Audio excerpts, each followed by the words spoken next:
வணக்கம்.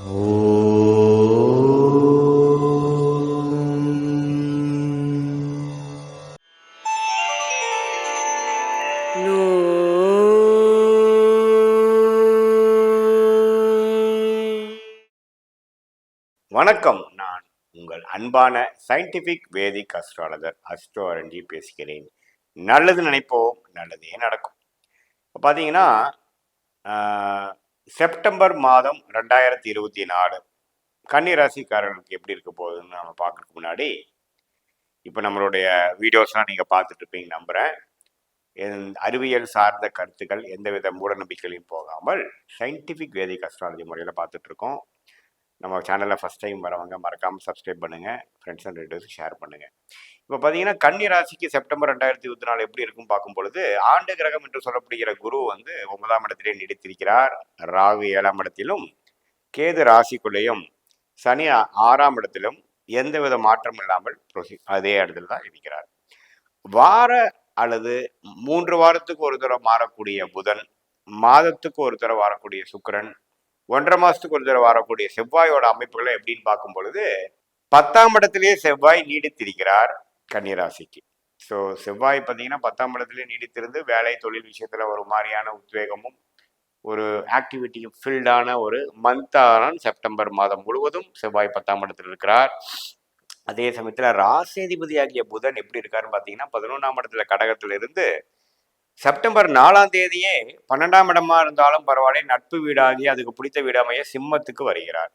ஸோ மாதத்தின் பெரும்பாலான நாட்கள் பார்த்தீங்கன்னா 12ஆம் இடத்துல நட்பு வீட்டில் தான் புதன் இருப்பது வந்து ராசிக்கு ஒரு நல்ல பலத்தை கொடுக்கக்கூடிய அமைப்பு இருக்கு. சில நாட்கள் சனியின் பார்வைப்படுகிறார். குறிப்பாக மாதத்தின் மிடில் பீரியட்ல நடு பீரியட்ல பார்த்தீங்கன்னா சனியின் முழு பார்வை பெறுவது கொஞ்சம் பிரச்சனைகளும் ஒரு மன அழுக்கங்களும் கொடுக்கக்கூடிய அமைப்பு. அது சில நாட்கள் தான் இருக்குமே தவிர ஒரு பெரிய நீடித்த ஒரு விஷயங்கள் இருக்கா. புதன் சீக்கிரமாக சனியின் பார்வை விட்டு விலகிவிடும். அதுக்கப்புறம் மாதத்தின் இறுதி டைம்ல கடைசி வாரத்தில் பார்த்தீங்கன்னா ராசிக்குள்ளேயே புதன் வந்து ஒரு மிக வலுவான ஒரு விஷயத்தையும் குருவின் பார்வையும் பெறுகிறார். ஸோ மாதத்து கடைசியில் பார்த்தீங்கன்னா சில விஷயங்கள் நல்ல ஒரு கான்ஃபிடென்ஸ் பெறக்கூடியது, இது வரைக்கும் செய்த விஷயத்துல ஒரு நல்ல ஒரு தீர்க்கமான ஒரு முடிவு கிடைக்கக்கூடிய அமைப்பு, மாணவர்கள் வந்து நல்லா படிக்கக்கூடிய அமைப்புகள் எல்லாமே ஓரளவு கொடுக்குது. ஏன்னா குருவின் பார்வையும் ராசிக்கு இருக்கு இல்லைங்களா. ஸோ அந்த அமைப்புகள் கண்டிப்பாக உண்டு. அதே சமயத்தில் சுக்கிரன் பார்த்தீங்கன்னா செப்டம்பர் 18ஆம் தேதியிலிருந்து ராசியில் இருக்கக்கூடிய சுக்கிரன் 2ஆம் இடம் என்று சொல்லப்படுகிற துலாம் ராசிக்கு ஆட்சி பலம் பெறுவது மிகவும் நல்ல ஒரு அமைப்பு. ஸோ தனம், குடும்பம், வாக்கு எல்லாத்துலேயுமே ஒரு மேன்மை பெறக்கூடிய அமைப்பு. கல்யாணம், சுப விஷயங்கள் வந்து ஓரளவுக்கு வரக்கூடிய அமைப்பு. வரவேண்டிய பணம் நம்மளால வெயிட் பண்ணிக்கிட்டு இருக்கிறதும் கொஞ்சம் சேர்ந்து கொஞ்சம் செல்வ வலிப்புகள் எல்லாமே கொடுக்கக்கூடிய அமைப்புகள் வந்து கன்னிராசிக்காரர்களுக்கு குறிப்பாக சொல்ல வேணும்னா செப்டம்பர் 18ஆம் தேதிக்கு அப்புறம் வரக்கூடிய அமைப்புகள் நல்லா இருக்கு. ஸோ செவ்வாய் 10ஆம் இடத்தில் நீடித்திருக்கிறார். சூரியன் பார்த்தீங்கன்னா 12ஆம் இடத்துல நீடித்திருக்கக்கூடியவர் 17ஆம் தேதி செப்டம்பர் மாதம் ராசிக்குள்ளேயே வருகிறார். ஸோ அவரு குருவின் பார்வை பெறுவது வந்து தவறு இல்லை. ஸோ ஓரளவுக்கு பார்த்தீங்கன்னா மாதத்தின் இறுதி பகுதி வந்து ஓரளவுக்கு நல்ல அமைப்புகள் இருக்கு. ராகு 7ஆம் இடத்திலிருந்து கலத்தர தோஷத்தை கொடுத்து கொண்டிருக்கிறார். பார்ட்னர்ஷிப்பு, திருமணம், நண்பர்கள், பங்குதாரர் விஷயத்துல கொஞ்சம் கேர்ஃபுல்லாக இருக்கணும். ஏன்னா ராகு நீடித்திருக்கிறார். குறிப்பாக ராகு திசை நடக்கக்கூடிய கன்னிராசிக்காரர்களுக்கு கொஞ்சம் கேர்ஃபுல்லாக இருக்கக்கூடிய அமைப்பு நீடித்திருக்கிறது. பொதுவாக பார்க்கும் பொழுது ராசி அதிபதி ஒரு நல்ல இடத்துக்கு மாறக்கூடிய அமைப்பு இருப்பதனாலும், சூரியனும் ஒரு நல்ல அமைப்புக்கு மாறி ரெண்டுமே குருவின் பார்வை பெறுவதனாலும், சுக்கிரன் வந்து 2ஆம் இடத்துல ஆட்சி பலம் பெறுவதனாலும் எல்லாமே ஓரளவுக்கு நல்ல மாற்றத்தை கொடுக்கக்கூடிய, இதுவரைக்கும் ஒரு மாதிரி தோய்வா போயிட்டு இருந்த கன்னிராசிக்காரர்களுக்கு ஒரு நல்ல அமைப்பு கொடுக்கக்கூடிய அமைப்புகள், வயசு வித்தியாசம் இல்லாமல் கொடுக்கக்கூடிய அமைப்புகள் கண்டிப்பாக உண்டு.